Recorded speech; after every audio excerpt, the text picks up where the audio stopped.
Fala pessoal, hoje a nossa live teve que ser gravada, tá galera? Eu fiquei preso numa reunião que não tive como sair. Mas vamos lá, pra gente não perder nossa rotina, tá aqui nossa reunião semanal. Hoje a gente vai falar sobre o que fazer se aparecer um aneurisma no seu posto de saúde, no seu paciente que você está acompanhando numa UBS ou num ambiente total completamente ambulatorial. Galera, o que acontece? Aneurisma de aorta é uma coisa que dá medo em muita gente. Todo mundo medo que entra em pânico pelo risco de rotura e tudo mais. Mas é importante saber que na imensa das vezes é um caso em que o paciente não sente absolutamente nada. E não é porque ele tem uma doença que ele obrigatoriamente vai ter que operar dessa doença. Então vamos lá. Vamos pegar alguns conceitos aqui para a gente poder pegar isso mais fácil. Primeira coisa, a principal causa de aterosclerose, a principal causa de aneurisma é o aneurisma aterosclerótico, tá? É o aneurisma decorrente da aterosclerose. Então o que acontece, galera? Você tem um processo inflamatório, tá? Que daí ela pode se apresentar de duas formas. Se ela ocorrer no endotélio, a inflamação da artéria, a aterosclerose, no endotélio, o que ela vai fazer? Ela vai formar as placas de gordura e a gente já discutiu isso várias vezes. É assim que se forma a, as estenoses na coronária, as estenoses nas artérias de perna, as estenoses nos vasos do cérebro, que pode dar risco de AVC e tudo mais. Quando acontece na túnica média, na túnica muscular, o que acontece? Isso daí pode levar a uma destruição das metaloproteinases. E um aumento de metaloproteinases que pode destruir a elastina. Quando destrói a elastina, o que vai acontecer, galera? Você vai diminuir a complacência de uma artéria. Essa diminuição da complacência da artéria pode levar a ela não aguentar mais pressão.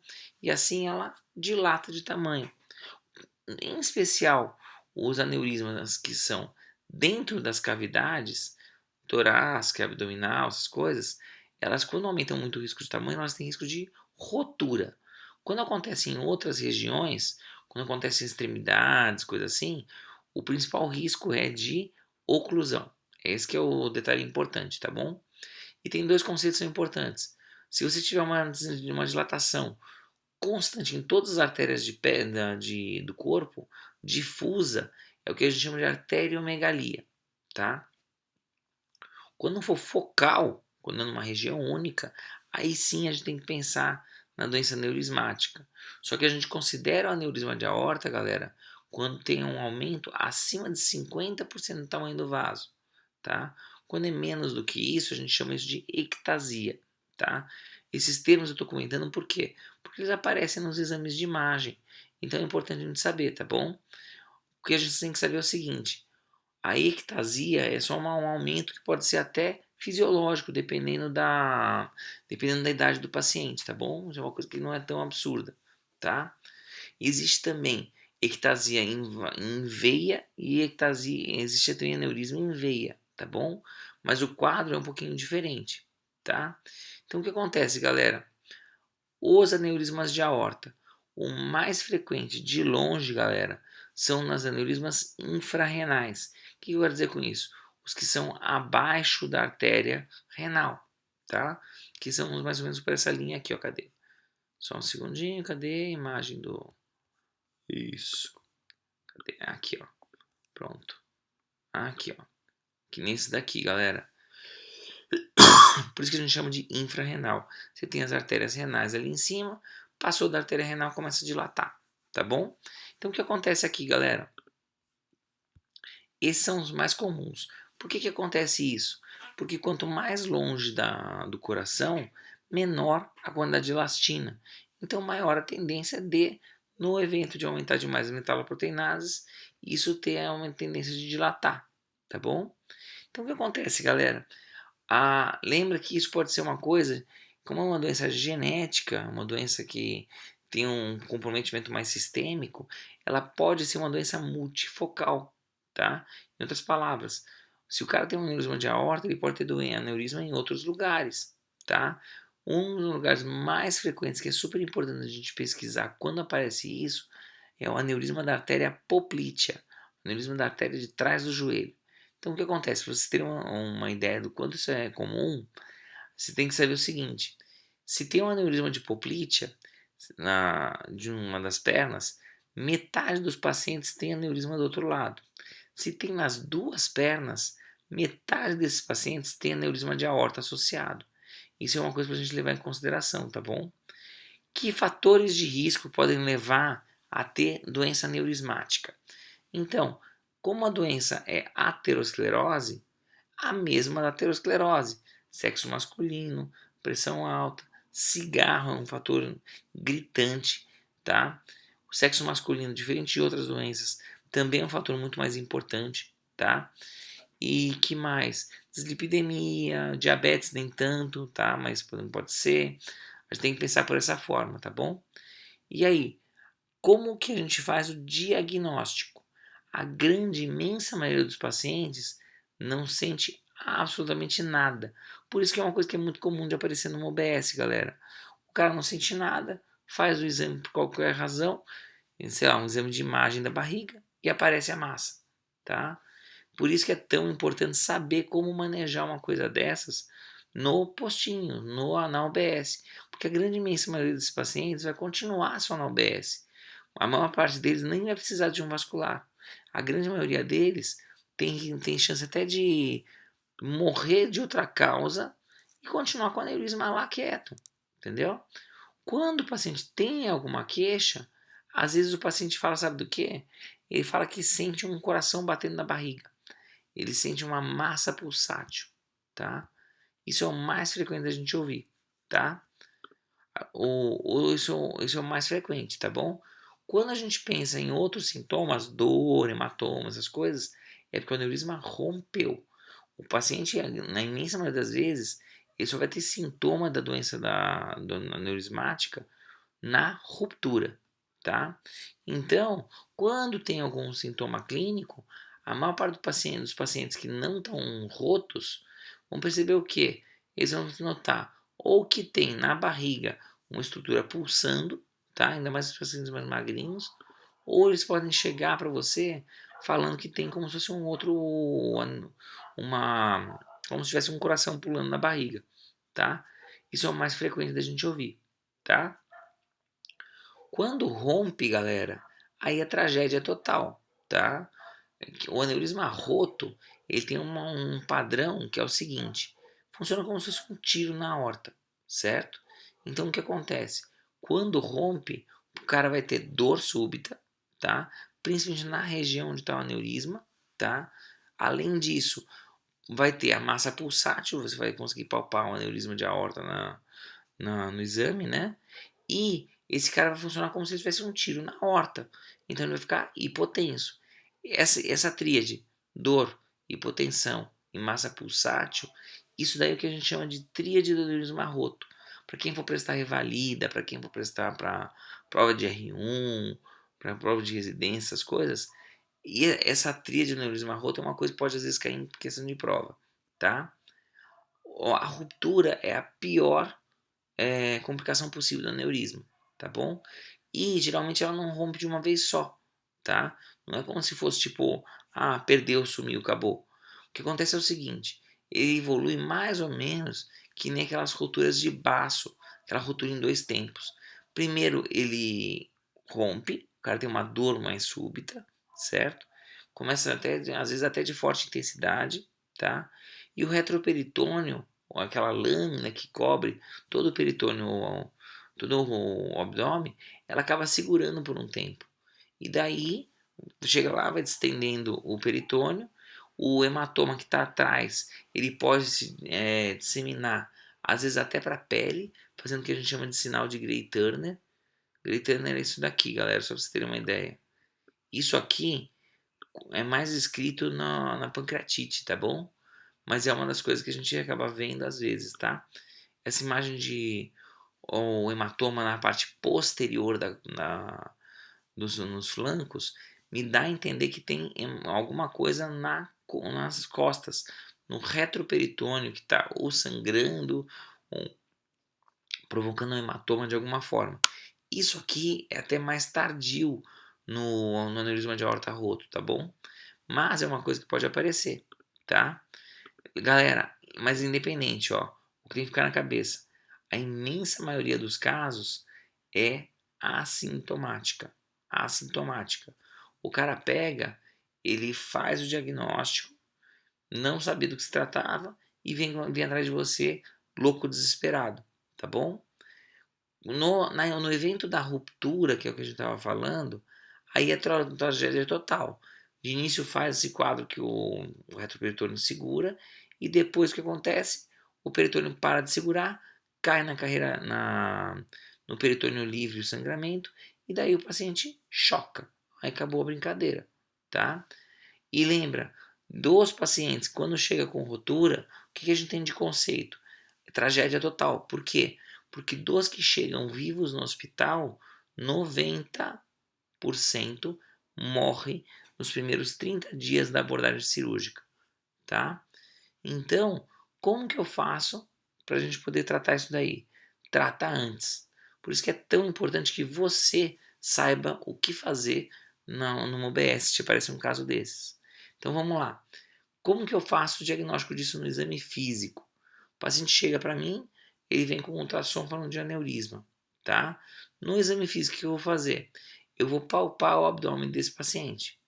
Se o paciente for mais magrinho, fica até mais fácil, mas nem sempre isso acontece. Você vai fazer palpação profunda, certo? Inspira fundo, senhor. Solta tudo. Daí você vai palpar. E daí o que a gente vai perceber é o seguinte: você pode ter percebido o que a gente chama de massa pulsátil, tá? A massa pulsátil, o que vai acontecer? Você vai notar, geralmente é uma massa que pulsa globalmente, tá? Então, é uma coisa que é muito importante saber diferenciar na hora de palpar. Você vai ter que identificar o seguinte: você vai palpar as bordas laterais do aneurisma, a borda superior do aneurisma. Quando você consegue palpar pelo abdômen a borda superior do aneurisma, o que isso significa? Significa que teu aneurisma ele é infrarrenal. É esse que é o conceito. Por que isso é tão importante? Porque se ele estiver pegando as artérias viscerais, o tratamento é muito, mas muito mais complexo. Porque a gente precisa levar sangue para as artérias viscerais também. E isso num evento de um roto é tragédia, tá? E quando a gente não consegue palpar essa borda superior, se você precisar encaminhar para algum lugar, alguma coisa, isso aí a gente chama de sinal de DeBakey, tá? Isso daí é um sinal de que o aneurisma ele é tóraco-abdominal. É um aneurisma que inclui as artérias viscerais, tá? Que mais? É uma coisa que é muito importante a gente saber reconhecer, galera, principalmente você que está na linha de frente.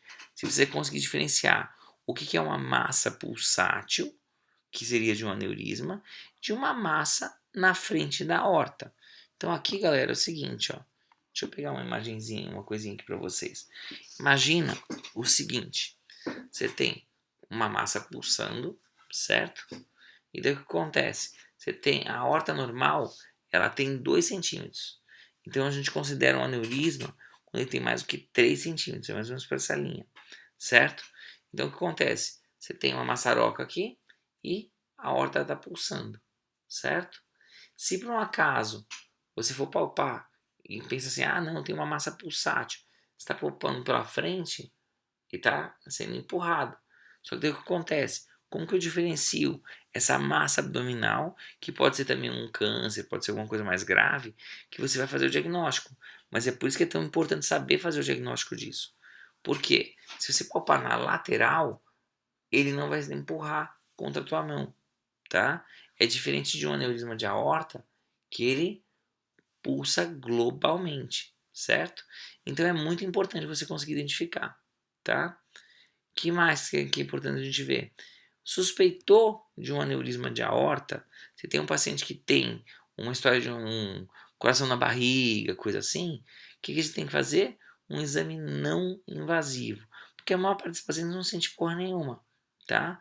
A maior parte deles está acompanhando só por diabetes, pressão alta no teu posto, no ambulatório, e daí a gente vai ver direitinho, você não precisa necessariamente sair correndo. Qual o exame de escolha para screening, para você fazer pesquisa por aneurisma de aorta? Você vai usar o ultrassom modo B, o ultrassom de abdômen, tá? O ultrassom de abdômen já atende super bem. Por quê? Você não precisa nem pegar Doppler, você não precisa ficar avaliando o fluxo, tá? O que você vai fazer é o seguinte, na varredura, quando o paciente vai avaliar, quando o radiologista, o colega que faz ultrassom, for reavaliar, que ele vai ver? Lá no retroperitônio, ele vai ver essa dilatação aqui, ó. Aqui, você vai ver o que? Você tem a luz do vaso da aorta, você tem um pouquinho de trombo ao redor e o tamanho da aorta já dilatada. Nesse caso, galera, é um aneurisma de 3,94, não é um aneurisma cirúrgico, tá? O principal bizu qual que é aqui, galera? Se vocês estão pensando em... Quando vocês forem pegar um exame de imagem, sei lá, vamos supor, você pegou uma tomografia, o que é um bizu para você ter uma ideia se o aneurisma ele é cirúrgico ou não cirúrgico? O aneurisma cirúrgico no homem é aquele paciente que tem aneurisma acima de 5,5 centímetros. E na mulher, como os vasos geralmente têm um calibre um pouco menor, você tem que imaginar que é uma paciente que tem os vasos de calibre de até 5 centímetros, é um pouquinho menos, tá? E geralmente isso daí é o tamanho do corpo vertebral. Então na hora de você examinar, se você for ver um tomo, você vai ver o seguinte, se tiver igual, um pouquinho acima do tamanho do corpo vertebral, fica de olho que isso daí pode ser cirúrgico, tá bom? Isso é super importante, tá? Tanto é que assim, examinou, achou que é muito grande, tá? Achou que a lesão é maior, o que você vai fazer? Você vai confirmar o tamanho disso com uma angiotomografia, tá? Confirmou, aí é o paciente que vai ser para cirurgia eletiva, tá? Então, o que a gente tem que ficar na cabeça? Você só opera o paciente que tem aneurisma de aorta no sexo masculino, no não roto, tá? Quando tem mais do que 5,5 centímetros. E na mulher, também quando não está roto, quando tem mais do que 5 centímetros, tá bom? Ou então, quando tiver uma situação que acontece o seguinte, quando você tem uma situação em que ele aumenta muito rápido, se ele aumentar mais do que meio centímetro, 0,5, em um ano, ele tem um risco de ruptura também tão alto quanto, mesmo se ele seja menor do que 5,5 ou do que 5, tá? Então, esses pacientes são aqueles que a gente acaba encaminhando para o vascular. Quando não tem essa situação, o que a gente faz? A gente vai repetindo o exame a cada 6 meses, para ver se a gente pega esse aumento da velocidade do crescimento do aneurisma, tá? Quanto aos aneurismas tóraco-abdominais, quando pega alguma visceral, aumenta muito o risco da cirurgia. Então, via de regra, a indicação cirúrgica é quando ele tem mais do que 6 centímetros, tá? E daí o que a gente faz? Como que a gente vai acompanhar isso daí? Você vai chegar, vai acompanhando, você vai controlar o quê? Você vai ver que o que aumenta a velocidade de crescimento do aneurisma são os fatores de risco. Por isso que é tão importante a gente controlar os fatores de risco. O cara vai passar com você no consultório, faz ele parar de fumar, faz ele controlar a pressão, faz ele controlar as lipidemia, o diabetes, assim por diante. É assim que a gente corre atrás. E outra coisa, galera, quando você pega e você tem a suspeita do aneurisma ser muito grande, você vai fazer o quê? O ultrassom ele não é a coisa mais específica do mundo. Então, o que acontece? Dependendo da forma como você insona, dependendo da forma como você calcula, pode ser um negócio bem menor. Então, na prática, o que a gente faz? Achou que o aneurisma é cirúrgico, o que a gente faz? A gente faz uma tomografia. Vou fazer uma imagenzinha mais ou menos que nem essa. O que a gente vai ver aqui nessa tomo? Deixa eu só deixar aqui numa tela maior, fica mais fácil para vocês. Vocês vão ver o seguinte. Aqui, ó, vocês têm a vértebra, aqui o músculo psoas, certo? Aqui você tem veia cava inferior e aqui é a doença aneurismática da aorta, certo? Então o que acontece? Normalmente a aorta seria do tamanho desse outro vaso aqui, da cava inferior. Olha o quanto cresceu, tá? Se tivesse roto, como é que isso iria aparecer? Iria aparecer contraste fora do vaso ou iria aparecer um hematoma em algum lugar por aqui, ou pelo outro lado, depende de caso a caso. E outra coisa que iria acontecer poderia ser o seguinte: aqui ele poderia ter uma dilatação, estivesse abraçando a cava. Isso que a gente chama de aorta drapeada, tá? Esses casos são os que têm maior risco de ruptura. Ou, por exemplo, se tiver contraste de fora do vaso, é rotura, não tem coisa que se prove, certo? E daí como é que a gente acompanha esses pacientes? Você precisa controlar os fatores de risco. Então a gente precisa evitar que esse cara fume, controlar a pressão, controlar o diabetes, controlar tudo direitinho, certo? Que mais? A cada 6 meses, um novo exame, tá? Se o paciente crescer mais do que meio centímetro em 6 meses, ele vai precisar do vascular, por causa desse crescimento rápido, ele tem risco de romper, certo? Se o diâmetro estiver perto do cirúrgico, você talvez vai precisar de uma tomografia, para poder definir, talvez, até de uma cirurgia, beleza? Daí o que acontece? Se por um acaso aconteceu do paciente evoluir com mais do que X anos de vida e tem uma suspeita de aneurisma, vale a pena pesquisar? Ó, galera, na boa, se o paciente controla os fatores de risco, a imensa maioria dos pacientes nem acaba tendo algum problema do aneurisma de aorta. Só vai acompanhar e fica de olho, certo? Que mais? Se por um acaso você tiver um paciente acima de 65 anos que fez um ultrassom do abdômen e ele não tem aneurisma, com mais de 65 anos, leva muito tempo para fazer um bolo leva muito tempo para ele poder dilatar a aorta a ponto de romper. Então a gente tem que ficar muito de olho nisso daí, tá bom? Então não vale a pena no paciente mais idoso você ficar repetindo várias vezes esse exame, tá? Você não vai acabar fazendo diagnóstico nenhum.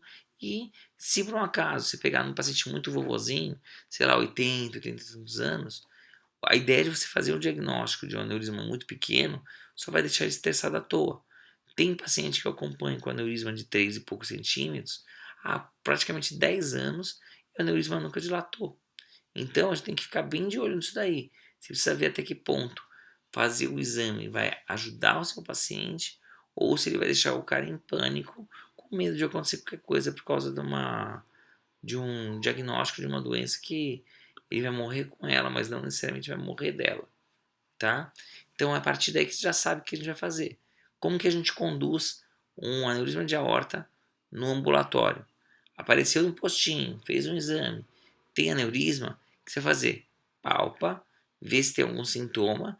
Às vezes, quando o aneurisma é doloroso, a palpação, pode ser sinal de iminência de ruptura também. Mas isso geralmente aparece nos aneurismas maiores, tá? Então, como é que a gente trata isso daí? Você vai olhar, vai ver se tem algum sintoma e vai fazer ultrassom a cada 6 meses.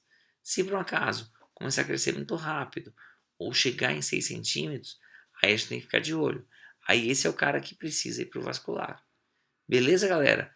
A gente fez uma discussão legal aqui sobre o que você precisa saber para conduzir um aneurisma de aorta lá no postinho, quais os sinais de alerta para você mandar esse cara para um serviço vascular, que na maior parte deles não precisa, e como conduzir, como reconhecer a ruptura. Beleza, galera? Essa live vai ficar por uma semana no ar, tá? E a gente vai trocando os temas toda semana. Beleza? Qualquer dúvida, qualquer coisa, é só me mandar mensagem, galera. Tamo junto, falou!